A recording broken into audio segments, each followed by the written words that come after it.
Hello, America. My name is Dylan John, and you are listening to the Neo-Fusionist Book Review.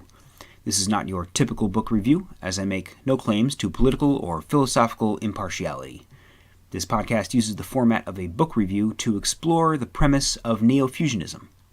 Neo-Fusionism is the merging of paleoconservatism with naturalism, within the framework of the revitalization of the Republican Party. We will be exploring politics, philosophy, psychology, economics, and sociology through a wide variety of books published both recently and historically. Thank you for tuning in. Today, we will be looking at Day of Reckoning by Pat Buchanan. Pat Buchanan is essentially the reigning king of paleoconservatism. He worked with the Nixon administration, the Ford administration, and the Reagan administration, ran for president, and he's a great figure who really embodies the thrust of the paleoconservative movement and draws the boundaries between it and neoconservatism. And a good portion of the book that I'm going to be looking at today, Day of Reckoning, talks specifically about the difference between paleoconservatism and neoconservatism. It doesn't address it in those terms, but essentially he looks at neoconservatism with a very skeptical eye and explains the basics of why neoconservatism fails this country and what form of conservatism is needed moving forward. So we're going to get into that in a little bit more detail now.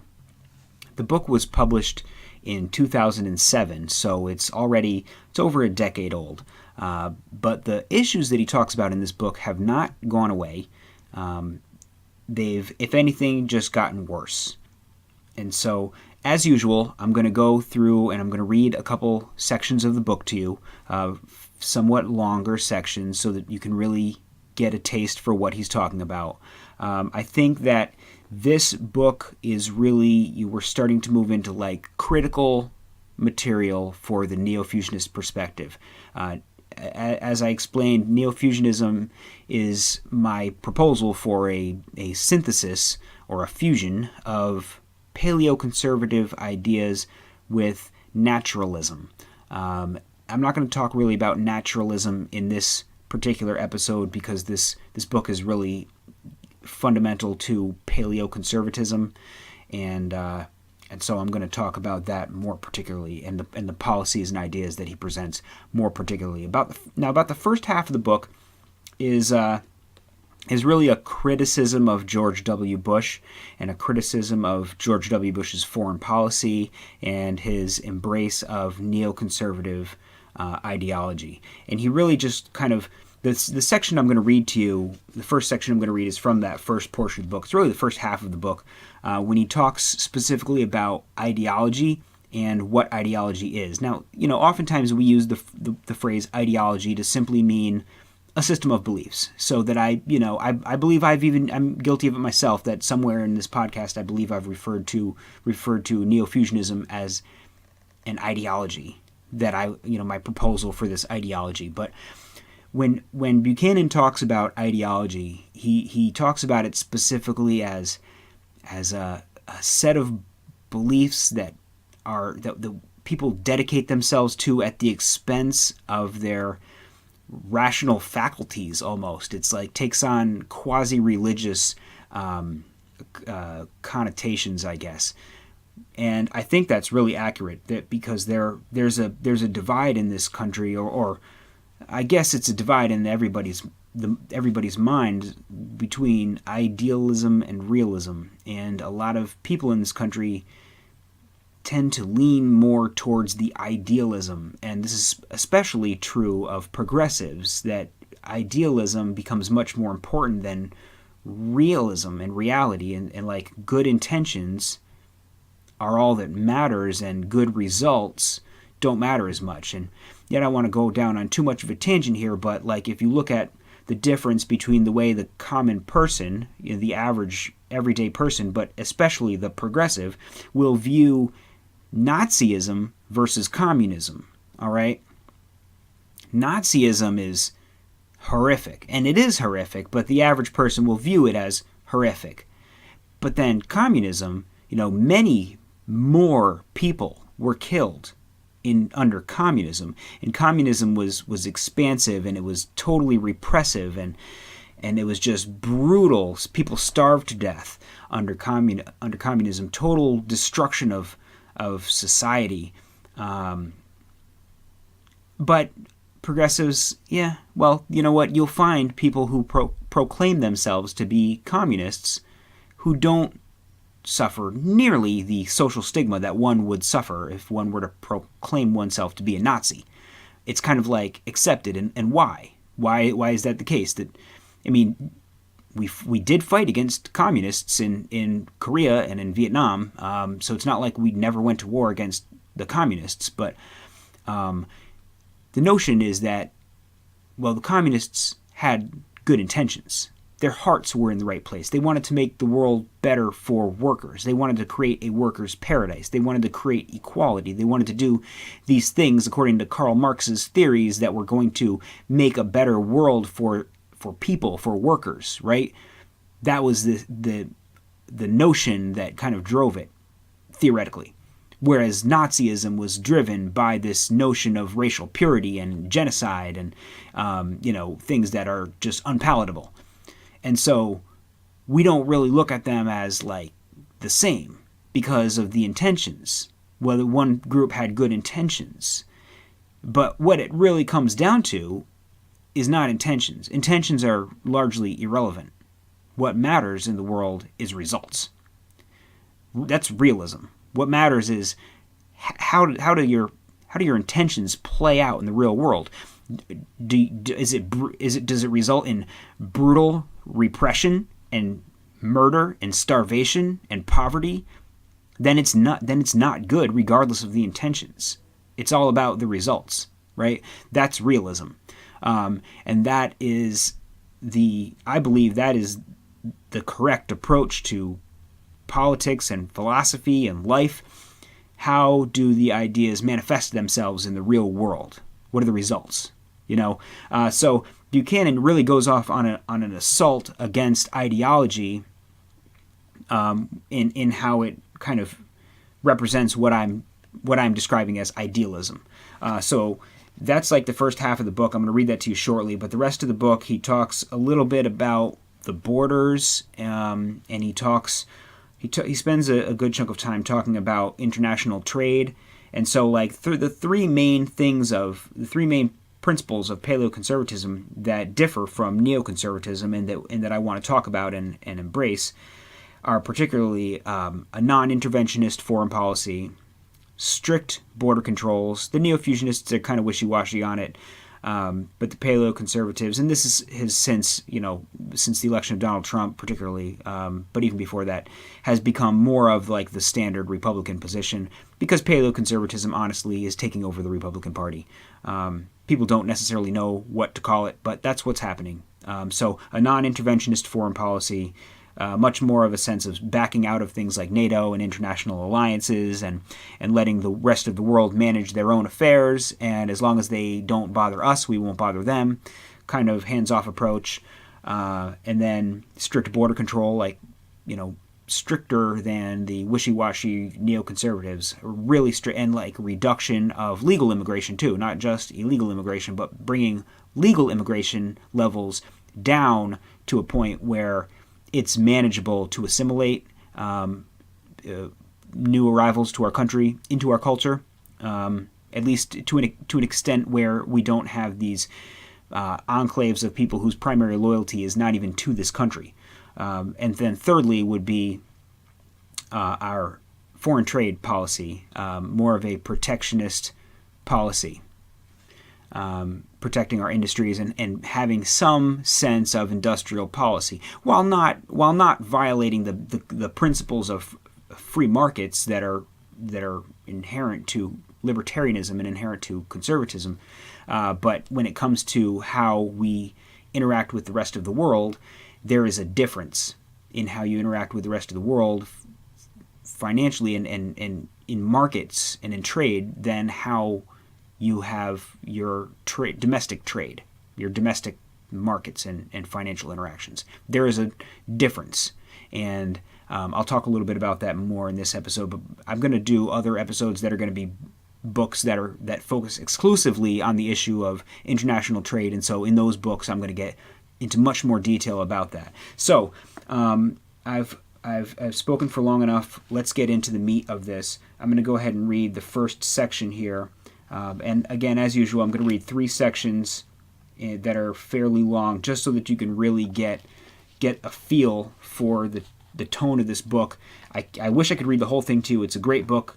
I would recommend picking up anything by Patrick Buchanan, but this one in particular, I think it does really well. So without any further ado, one last thing. He quotes, there are quotes within this quote, where he quotes other authors and things. So I'll just open up with the outer quote, and then until I close the outer quote, that's all the content that I'm reading. So, outer quote, he says, "The term ideology has come to mean a set of cohesive beliefs about man, society, and the world that gives meaning and purpose to men's lives, directing their actions in the public realm.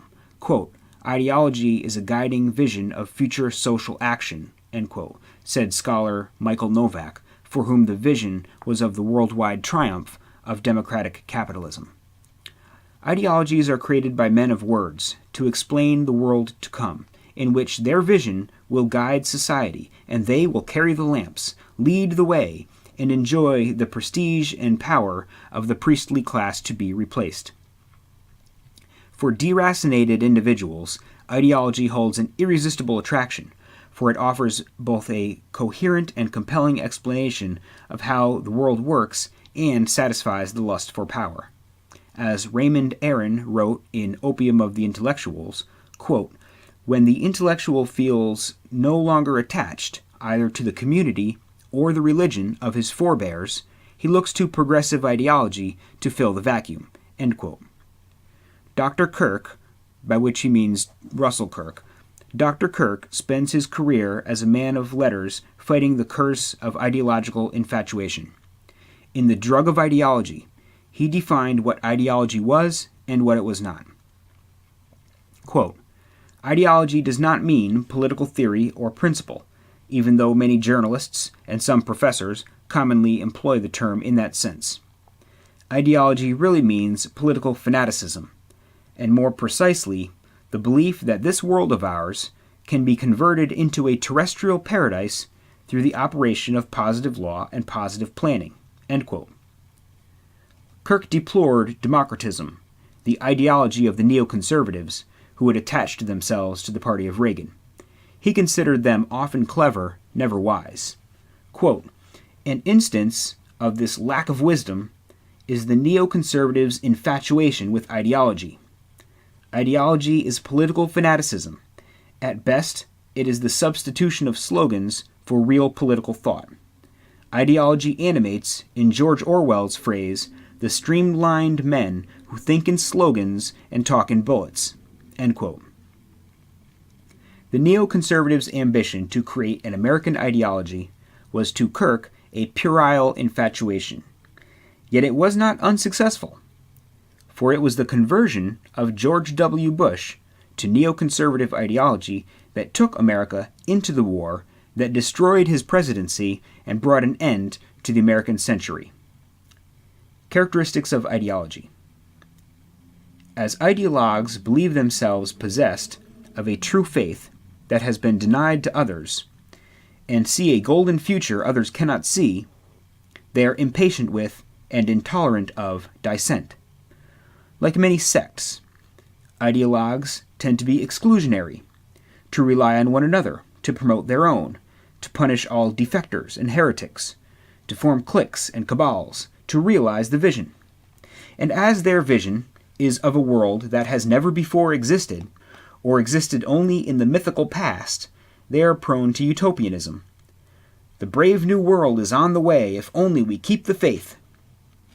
Ideology has one foot grounded in reality, but the other is ever on quicksand, for no one can know the future. Yet the true believer has moral certitude, for his ideology foretells a future certain to come if the sacrifices are sufficient and the anointed leaders are faithfully followed. Ideologues ignore or sweep aside evidence that contradicts the dogma. They stay steadfast in the faith, even when failure is apparent.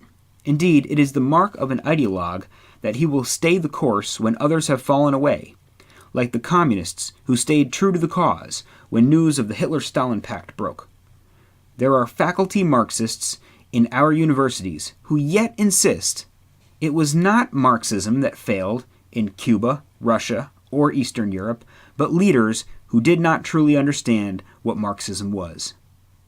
Ideologues cherry-pick history to make it conform to the ideology. A prime example is Dangerous Nation by Frederick Kagan, which crams U.S. history into a neoconservative mold, as though America has always been a crusader state, going abroad and using its power to strike down dictators and totalitarians to advance democracy. Ideology is ever at war with truth. Not all ideologies are totalitarian, yet all tend toward authoritarianism. When the people vote the wrong way, they are considered to have made a mistake, and their decision must be ignored or bypassed. Rejection of the Constitution of the European Union by the voters of Holland and France brought demands that the voters be bypassed by letting parliaments decide, or that the Constitution be resubmitted until the voters got it right. End outer quote. Yeah, that seems to me a little bit like how people look at the election of Donald Trump, that this wasn't a legitimate election, that the people made the wrong decision, and all these Russian theories are put forward that don't seem to hold any water just to try to invalidate the will of the people. The whole concept of this is not who we are. Well, this is who we are because it's who we voted for. And it also looks a lot like Brexit, which I believe isn't going to happen. The people voted for Brexit, but in reality, what's going to happen is they're going to dilly-dally and they're going to delay, and then eventually they're going to hold another vote with the hopes that enough of the Brexiteers will have died off of old age, and enough young globalist people will have been become of age to vote, and enough new immigrants have been brought into the system that they'll just keep having the vote until it goes the right way. I might be wrong about that, but that's what it looks like to me. I think they're just going to say, well, you guys voted for Brexit, but screw you. Maybe not. I could be wrong. That would probably be another step towards civil war in Great Britain, but, I can't predict the future.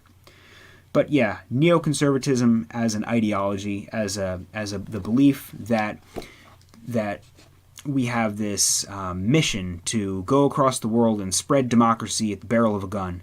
And after everything that happened in Iraq and the way Iraq went which was real just ideologically driven, we're going to bring democracy to Iraq, and regardless of the countless lives that were lost, the American soldiers' lives who were lost, the tens of thousands of Iraqis who died, and really just honestly defending their country from a foreign invader, or innocent people who were killed in our attempts to reach militants.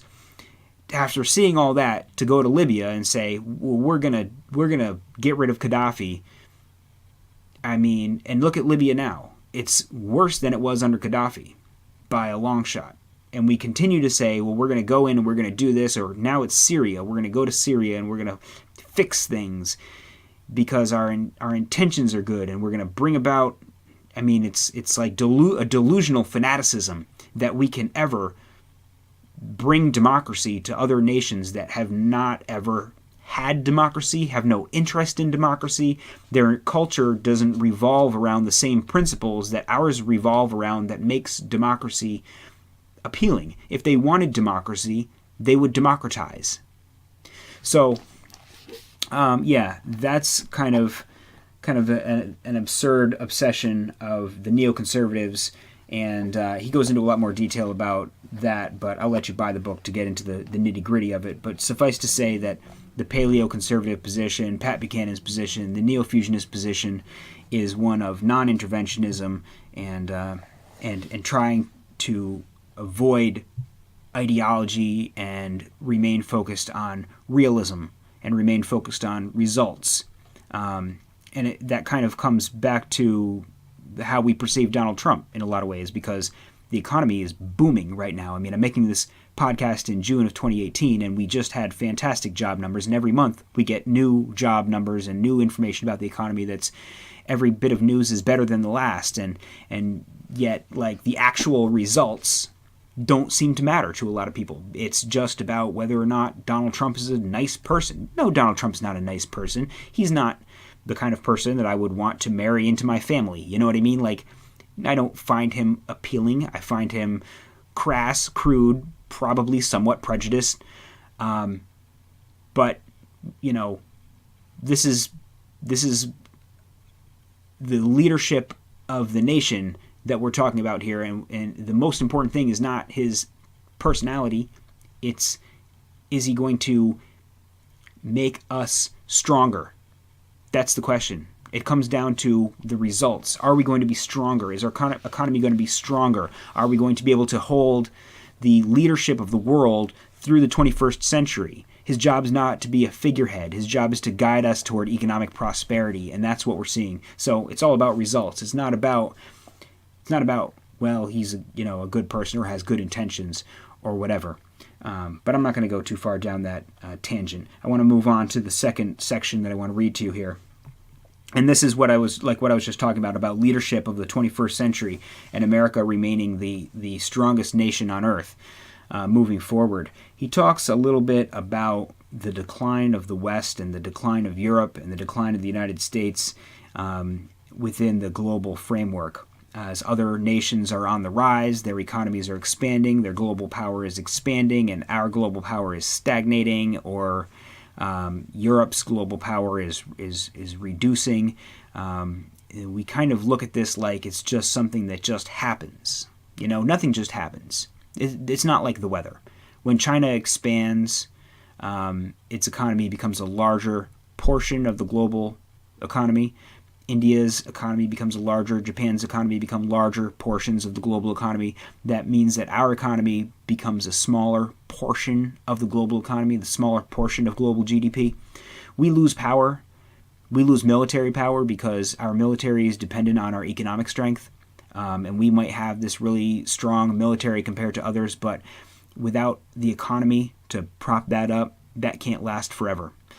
So he talks about who is going to control the 21st century, and he talks about Europe specifically. He talks about Islam and China. I want to just read the part about Europe because what's happening in Europe is tragic. This is, again, from over 10 years ago, 2007. Everything he's describing in this section is more true today than it was then.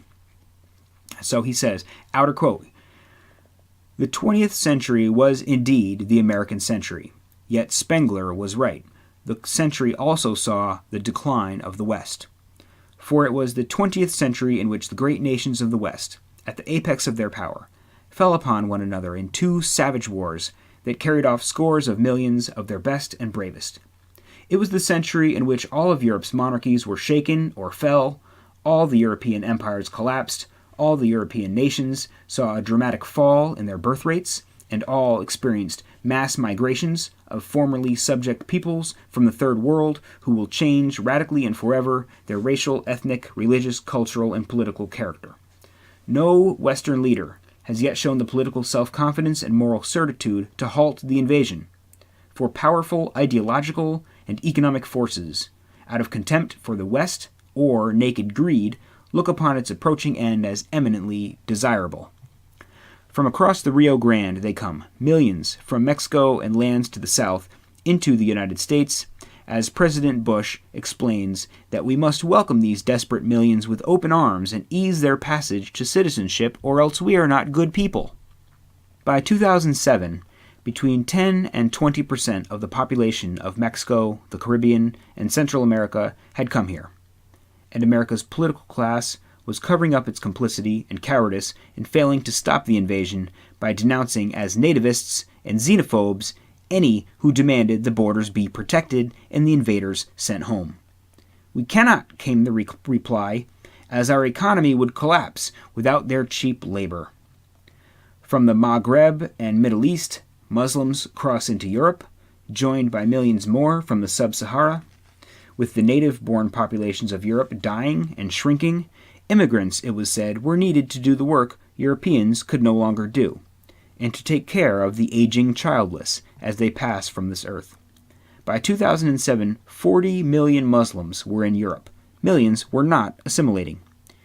And because of their high birth rates and continued migration, they were a rising share of Europe's population. In 1989, the Soviet Empire had collapsed. In 1991, the Soviet Union had disintegrated. Russia is today not much larger than she was under Peter the Great and Catherine the Great.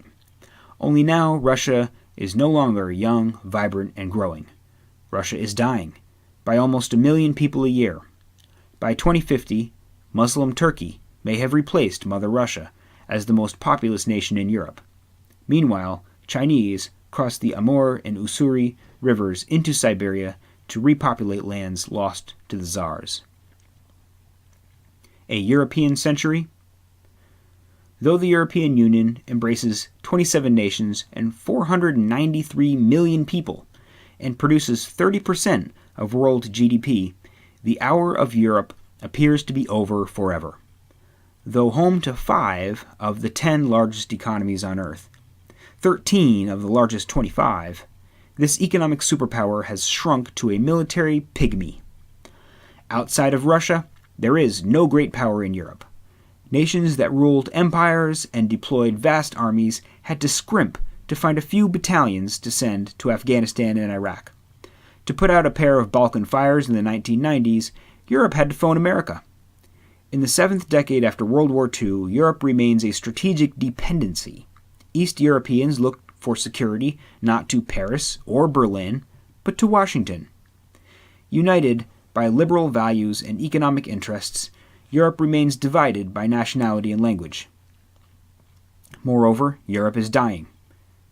No European nation, save Muslim Albania, has a birth rate among its native-born that will enable it to survive the century in recognizable form. By 2050, the median age of Europeans will be 50. A third of the population of some EU nations will be over 65. And the dying continent is being invaded by third world peoples who have never before been assimilated into a first world nation. Europe's social welfare states have begun to siphon off the vitality of the continent. As the population ages and Europe's baby boomers become eligible for retirement and pension benefits, nations are finding they cannot afford what their politicians promised and legislated. Much of the political energy is directed toward blocking any further transfer of power from the nations of Europe to the European Union, or to siphoning off power from national capitals to constituent states and ethnic enclaves. The breakup of the multicultural, multi-ethnic, multilingual states is underway. Czechoslovakia split in two. Yugoslavia, the Kingdom of the South Slavs, born at Paris, 1919, is now 6 and potentially 7 nations: Slovenia, Croatia, Serbia, Bosnia, Macedonia, Montenegro, and Kosovo.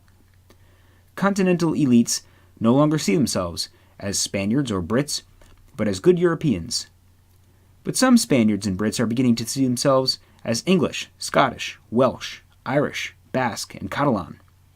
The death of Christianity has cut the taproot of European culture. The faith is Europe. Europe is the faith, said Hilaire Belloc. But the faith has been discarded and displaced by secularism, and the triumphal return of Islam to the continent from which it was largely expelled centuries ago. Lastly, the EU dream no longer inspires Europeans or the world. Returning after 2 years as a Financial Times columnist in Asia, Guy de Jonquière wrote, most Asians, given the choice, would still opt for the tarnished American dream, end quote. As for Europe's appeal to Asians, de Jonquière mocked, quote, Europe is irrelevant in Asia, except as a market and a producer of luxury goods. Those in Europe who envisage Asia basing its future development on the European model delude themselves. The only European models that Asia would like to embrace are to be found on catwalks, end quote. The 50th birthday of the European Union, which was born in Rome in March 1957, proved a pallid affair. German Chancellor Angela Merkel, hostess of the party, drafted a birthday card, the Berlin Declaration, Yet in the EU's malaise, even that caused dissension and division. Some nations objected to any mention of the new constitution. Václav Havel of the Czech Republic called the declaration Orwellian Eurospeak. Poland objected to its failure to mention Christianity. Pope Benedict XVI called that refusal an act of apostasy. The Christophobic French establishment had got its way again. Remarking on the demographic profile of the continent, the Pope added, quote, "One must unfortunately note that Europe seems to be going down a road which could lead it to take its leave from history. You could almost think that the European continent is in fact losing faith in its own future." End quote. After a committee led by former French President Valéry Giscard d'Estaing drafted a new constitution, setting the EU on course toward its final destination, a United States of Europe, the French and Dutch rebelled and voted it down. Politically, the project is stalled, if not going in reverse. Resentment of the faceless bureaucrats of Brussels, where the executive arm of the Union, the European Commission, sits, is widespread and growing. By one poll of EU states, not half the citizens of its 27 nations think positively of it. Only 28% of Britons think well of it. Only a third believe membership is good for Britain. Many in Europe oppose plans to bring in new members, especially a Turkey of 70 million Muslims. What the malaise of the European Union tells us is what patriots already know. Democracy and free markets do not a country make. Constitutions, no matter how eloquent, abstract ideas, no matter how lovely, do not create a nation. A nation writes its constitution. A nation drafts its own birth certificate.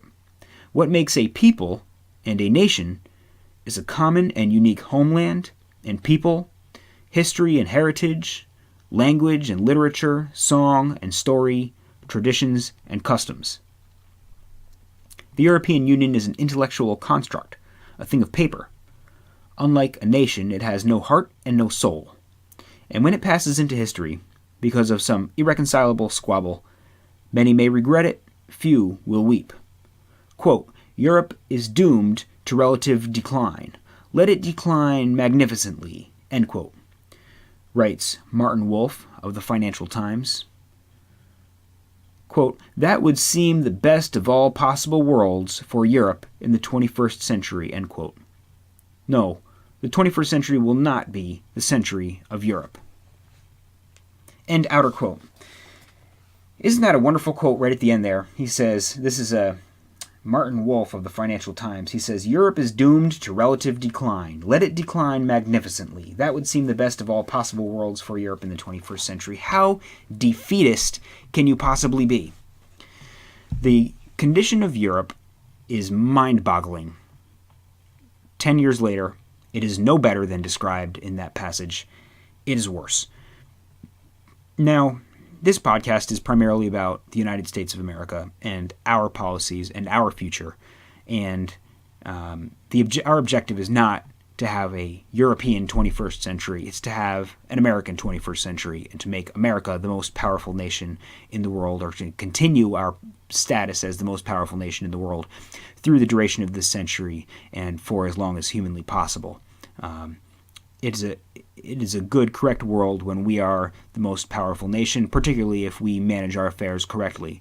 And it's natural in everyone's effort to always strive toward being as powerful as possible and having as much power on the global stage as possible. That's simply common sense and the survival instinct. Our Constitution, our political institutions descend from Europe, and Europe has been our allies for a very long time. I suppose not, obviously Germany was not our ally for a number of years, but the point is that it's, to my eye, somewhat tragic to see the decline of Europe and the absolutely defeatist mentality of people there, that the sense of guilt that fills Europe, the sense that they don't deserve to have their own land, that it's wrong for them to say that this is Europe, this is our continent. That to me is mind-boggling. Absolutely mind-boggling. We should watch what is happening in Europe, and we should commit ourselves to not following the same self-destructive, suicidal path that Europe has put itself on at the hands of the progressives. The European progressives, the European globalists, the European cosmopolitans who believe that having a sense of home, having a sense of culture in the terms of a culture that is rooted to a people, a culture that is rooted to a place, and that deserves to continue to exist. They view that notion as destructive, and that the only correct approach is complete openness. That's the terminology: open society, open world, open Europe, openness. They're so open that their brains are falling out, and that is the progressive ideology that is more prevalent there and is totally destructive, and is here in America too, and luckily hasn't got quite as much of a foothold in the United States of America, but must be resisted at every turn. It's a destructive, suicidal ideology. So, I guess you can tell how I feel about that. All right, so the final quote that I want to read is when he begins to talk about our international trade policies. And this is something that is very dear to me, and is very relevant with the trade and tariff disputes that are coming up around the Trump administration and his attempts to invoke and implement protectionist strategies in our international trade policies. I support him 100%. The paleoconservative perspective is one of protectionism, and so it's kind of an ongoing theme throughout paleoconservatism. It's the thread that ties it together, is that we protect our borders. We take a defensive military posture, not an offensive military posture. We keep our military at home, protecting our nation, and we take a protectionist international trade policy as well. It's all centered on a defensive orientation toward the rest of the world, not an offensive orientation, and not a exceedingly cooperative orientation that leaves us vulnerable to exploitation, which is what we have right now. So let me go ahead and read this passage to you. Outer quote: "All that was warned about for decades, mammoth trade deficits, a falling dollar, deindustrialization, growing dependence on foreign nations for the necessities of our national life and the weapons of our national defense, has come to pass. This generation is witnessing the passing of America as the greatest industrial power and most self-sufficient republic the world has ever seen. But to free trade ideologues, it does not matter. For whatever result free trade produces is the right and best result." After having watched our nation imbibe for 30 years, we can see clearly now that free trade does to a nation what alcohol can do to a man. It saps him first of his energy, then of his self-reliance, then of his independence. America today exhibits all the symptoms of an alcoholic in late middle age. We save next to nothing. We consume more than we produce. We spend more than we earn. We have left physical labor behind for leisure time. Free trade says, what is best for me is best for America. Free trade puts the claims of consumers ahead of the duties of citizens. And history has proven free trade to be both a serial killer of manufacturing and the Trojan horse of transnational government. Why do we take it? If we were to cast aside ideology and begin to look out for our country and countrymen first, consider the leverage we have. Mexico's trade surplus with the United States, $60 billion, was equal to 150% of her economic growth. Add the $23 billion in remittances from Mexicans working in the United States to the trade surplus Mexico ran with us, and one comes to $83 billion. That is 2 times the dollar growth of the Mexican economy. Add the billions spent each year by our tourists, and one gets an idea of Mexico's dependence on U.S. goodwill. A goodwill rarely reciprocated on issues vital to America, like the invasion across our southern border. Japan's trade surplus with the United States, $88 billion in 2006, was 100% of her growth. China's trade surplus, $233 billion, accounted for nearly 100% of her growth. Canada's trade surplus, $72 billion, accounted for over 100% of her growth. As these nations depend on the U.S. market for the growth they enjoy, why do we not use our leverage to advance our interests? For example, while China exports to us nearly 10% of her entire GDP, U.S. sales to China account for 1/5 of 1% of our GDP. If we gave up all sales to China, it would be a pothole in the road. But if China lost all sales to the United States, China's growth would come to a screeching halt. Beijing would go through the windshield. Foreign investment would dry up. U.S. companies would pull out. Why, then, did Treasury Secretary Henry M. Paulson, Fed Chairman Ben Bernanke, and 6 cabinet officers go kowtowing to Beijing in December 2006 to plead with the mandarins to revalue their currency, when a 20% U.S. tariff would have brought Beijing bolt upright asking what it was we wanted? Hamilton would have solved our Chinese problem in a single meeting with their trade minister. Why do we allow factories to be exported and our manufacturing supremacy to be siphoned off? What is the matter with this feckless generation? Answer: ideology and greed.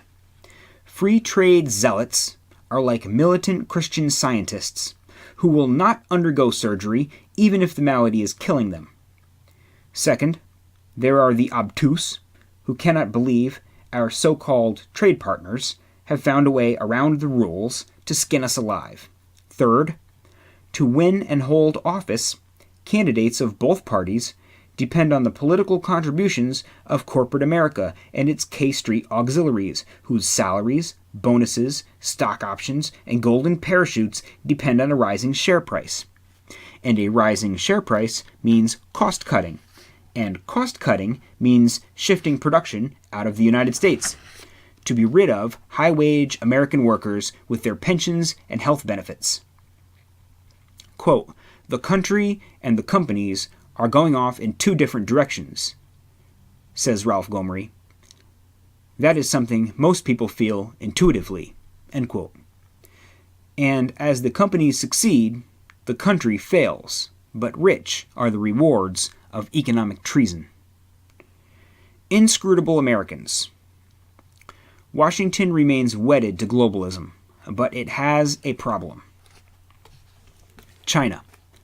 The flood of Chinese goods into the USA, the $233 billion trade surplus Beijing ran up at our expense in 2006, the paltry U.S. exports to China swamped 7-to-1 by imports, the competition of goods made by $10 a day Chinese labor driving off the shelves goods made by $100 a day U.S. labor, that is our China problem. According to free trade ideology, there is no problem. We should welcome our trade deficits with China, for this amounts to a Chinese subsidy of American consumers. This is reversed foreign aid to us, wrote Milton Friedman. China sends us all these quality goods in exchange for those little green pieces of paper. Americans are skeptical. They see the factories closing, the jobs going offshore, China growing at 4 times the rate of the United States, and they sense that something irreplaceable is slipping away, and they are right. We are selling off the family estate so we can live the high life in the city, a Paris Hilton nation. The Chinese understand what Friedrich List taught. Production comes before consumption. What matters most is not who consumes the apples today, but who owns the orchard. For those who only consume are eventually dependent on those who produce. Nor is it only low-skilled jobs that China is sucking out of the United States. Writes William Greeter of The Nation, quote, Microsoft and Google opened rival research centers in Beijing. Intel announced a new $2.5 billion semiconductor plant that will make it one of China's largest foreign investors. China's industrial transformation is no longer about making shirts and shoes, as some free trade cheerleaders still seem to believe. It is about capturing the most advanced processes and products. End quote. How did China achieve her extraordinary growth? How did China manage to run a trade surplus of $233 billion with the United States? In 1994, China devalued her currency by 45%. This cut the price of Chinese-made goods 45% in world markets, while almost doubling the cost of imported goods.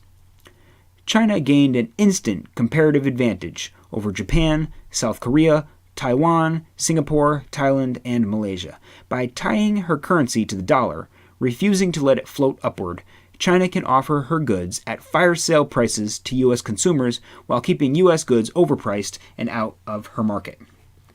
Despite blustery U.S. protests, the looting of U.S. industry continues because both nations see it serves their interests. Buyers for Walmart in China are no more concerned about wages and working conditions than were their British manufacturers concerned about the wages and working conditions of the slaves who hoed and picked and baled and toted the cotton they bought in America. U.S. consumers want quality goods at the cheapest price. American businesses want to produce at the lowest cost. China meets both demands. In China, the nation comes first. Voters do not decide policy. There are no voters. National goals are set by national leaders. What are these goals? China's trade policy and monetary policies are designed to suck jobs, industry, and technology out of the United States and displace America as the factory of the world and first nation on earth. Like the grasshopper of the fable, the Americans spend all they earn and borrow to consume more. Like the ants, the Chinese work and save and save. When we demand they let their currency float and rise in value, they reply, why should we abandon a trade policy that is succeeding for us for a trade policy that is failing for you? Why should a nation growing by 12% from exports adopt the trade policy of a nation running the largest deficits in history? Why, when China's reserves exceed $1.3 trillion, should China take the advice of an America whose savings rate is zero and is bleeding $2 billion a day to finance imports? Why should winners adopt the policy of losers? And by the way, what is wrong with fixed rates of exchange, which you Americans preached and practiced for generations? No, it is not the Chinese who are inscrutable. Like the Americans of the 19th century, China accepts the truth of what Liszt wrote. Quote, the power of producing wealth is infinitely more important than the wealth itself. End quote. We sacrifice the future to the present. China sacrifices the present for the future. We own today, they will own tomorrow. China runs up huge trade surpluses with us in computers, electrical machinery, toys, games, footwear, furniture, clothing, plastic, articles of iron and steel, vehicles, optical and photographic equipment. Our trade surpluses with China are in soybeans, corn, wheat, animal feeds, meat, cotton, metal ores, scrap, hides and skins, pulp, waste paper, cigarettes, gold, coal, mineral fuels, rice, tobacco, fertilizers, and glass. Which country has the trade profile of a first world manufacturing power and which of a colony? End outer quote. Yeah, it's kind of a long passage, but that hits the nail right on the head there. Our trade policy is creating a situation where we grow remarkably slowly and China grows remarkably swiftly. And there's absolutely no reason for China to follow in our footsteps. That would be foolish. we should look at what China is doing and how it is achieving double-digit levels of growth, and we should say maybe we should apply some of those policies to our country.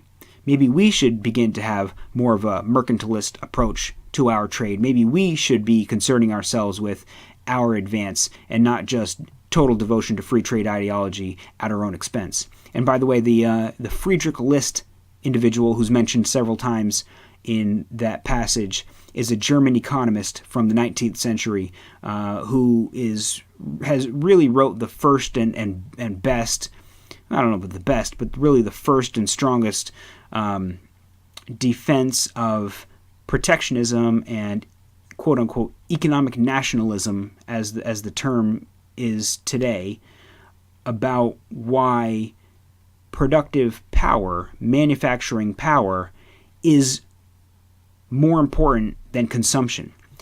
And a lot of people today say, well, if we had tariffs and prices went up, we would buy less and we would be more poor because we wouldn't be able to buy and consume the level of stuff that we can currently buy and consume. So therefore, we would be more poor if that were implemented. That's a pretty simplistic perspective. I like to take the perspective that, all right, let's look at an individual. Let's look at me. Let's say I buy my stuff at Walmart. I try not to, but sometimes I do because of my shifts. Now, I've heard it argued that, well, you go to Walmart and you buy stuff, and so you have a trade deficit with Walmart, but that doesn't affect you. It's just the way life works, which is remarkably simplistic, but I have heard it argued by people who presume to have some understanding of international trade. So let's take it a step further. Say, all right, I have a trade deficit with Walmart. Sure. I buy stuff from them and I don't sell them anything. So there's my trade deficit. But my employer, I have a trade surplus because I sell my employer my labor and I don't buy anything from my employer. So the money that I bring in from selling my labor and the money that I spend from buying products and services from other entities should balance out. Otherwise, I'm running a personal trade deficit. Just like when the United States of America sells X number of things, X value of things, and buys Y value of things, and if Y is larger than X, then we have a trade deficit. And if X, which is our exports, is larger than Y, our imports, the amount of things we buy, then we have a trade surplus. And if we have a trade deficit, it's funded by borrowing. That's funded by borrowing. Just like if you, as an individual, or me, if the value of the things that I'm buying is larger than the value of labor that I'm selling, then I have a personal trade deficit, and that's funded by borrowing. Presumably, I'm putting it on a credit card. If the only way to buy more than you sell of labor is to put the difference onto a credit card. Now, you could look at that and say, people will say, well, that's foreign investment. China's loaning us money to buy products from them. Therefore, they're investing in us. That's foreign investment in our economy. But that's only foreign investment in our economy to the same extent that the credit card company is investing in me when it loans me the money to buy the things that I can't actually afford. So, yeah, I guess that's foreign capital coming into my personal economy when the credit card company loans me money to buy things I can't afford, but I have to pay that money back, right? And I not only have to pay it back, I have to pay interest. So they're the ones that benefit from the fact that I'm using a credit card. I mean, I benefit only to the extent that I'm able to get things now and pay for them later, that I'm able to, defer the expense of what I'm consuming.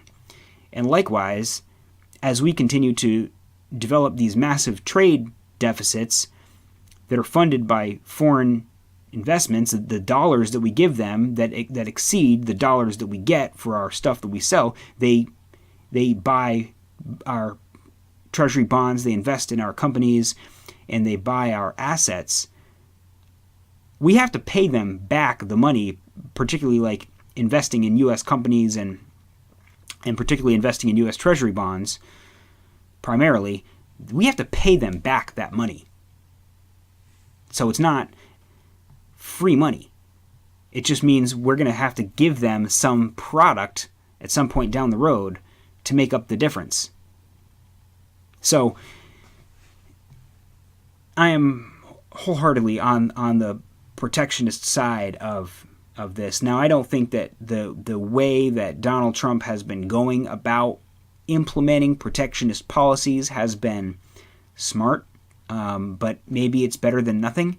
I think that there's a right way and a wrong way to do this. I think that he should have, if I was president, I would implement a 5% tariff on everything that comes into this country. Every good, every product. I wouldn't have anything on services. We run a service surplus. I would leave it alone. Maybe countries would put up barriers to our service surplus, but it doesn't matter because on the whole, we have the deficit, trade deficit, which needs to be reduced. We need to achieve trade equity. And so a 5% tariff on everything, cumulative, over the course of, say, 4 years, to achieve a 20% tariff on everything that comes into this country. But do it slowly enough that our productive capacity has the chance to ramp up to meet the needs of supply, so that there isn't this overbearing demand for American-made products driving up the price of American-made goods, in which case consumers find that American-made goods are more expensive and foreign goods are more expensive. But just moving in that direction is a positive step. It's a positive step. I'm 100% on board with Pat Buchanan and the paleoconservative perspective. And unfortunately, you find that the neoconservatives and the libertarians and many of the liberals and progressives are in favor of free trade, which Pat Buchanan makes another point in here that I'm not going to read it. I'm just going to mention it, that we've got a scenario where the liberals and the Democrats have created all sorts of protections, environmental protections for workers, workers' rights and health and safety, all these different regulations to protect American workers, and it costs companies money to comply with these things. But they do it because they want American workers to have a safe place to work, and they want our environment to be healthy and not be polluted, and that's fine. And then the liberals will say to the companies,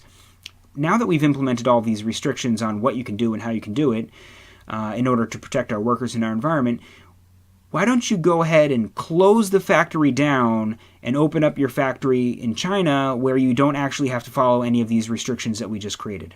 Like, how does that make any sense at all?